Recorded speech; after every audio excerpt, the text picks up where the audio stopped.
नमस्कार दोस्तों, पिछले वीडियो में आपने जाना छठ मैया को संतान देने वाली देवी क्यों कहा जाता है। आज हम इस वीडियो के माध्यम से हम जानेंगे कि माँ छठ पूजा बिना मूर्ति के क्यों की जाती है। क्या आपने कभी सोचा है छठ पूजा में देवी देवताओं की मूर्ति क्यों नहीं होती? क्यों भक्त सिर्फ सूर्य, जल और प्रकृति को प्रणाम करते हैं?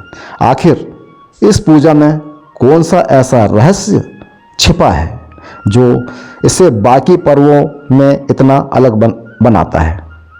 छठ पूजा में कोई मूर्ति नहीं होती क्योंकि यह पूजा स्वयं प्रकृति और ऊर्जा की आराधना है।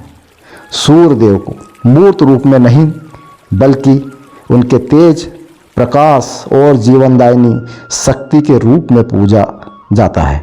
यह पूजा हमें सिखाती है ईश्वर को देखने के लिए पत्थर नहीं, शुद्ध दृष्टि चाहिए।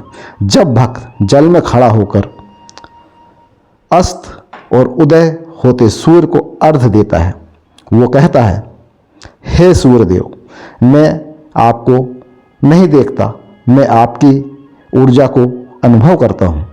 छठ पूजा हमें बताती है कि भक्ति का सबसे शुद्ध रूप वह है जिसमें कोई माध्यम नहीं, सिर्फ प्रकृति और श्रद्धा होती है।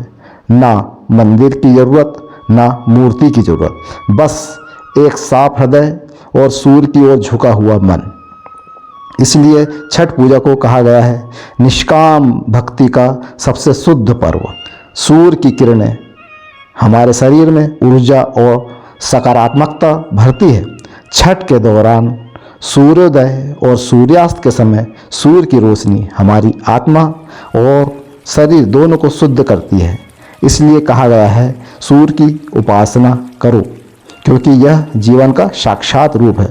तो अगली बार जब आप देखें कि कोई जल में खड़ा होकर सूर्य को अर्घ्य दे रहा है, याद रखिए वो मूर्ति नहीं, स्वयं सृष्टि के स्रोत को प्रणाम कर रहा है। तो अगली बार जब आप देखें कि कोई जल में खड़ा होकर सूर्य को अर्घ्य दे रहा है, याद रखिए वो मूर्ति नहीं, स्वयं सृष्टि के स्रोत को प्रणाम कर रहा है। छठ पूजा सिखाती है भगवान पत्थर में नहीं, हर किरण में बसते हैं। अगर आपको यह चैनल अच्छा लगा हो तो लाइक, सब्सक्राइब और कमेंट अवश्य कीजिएगा। जय सूर्यदेव, जय छठी मैया।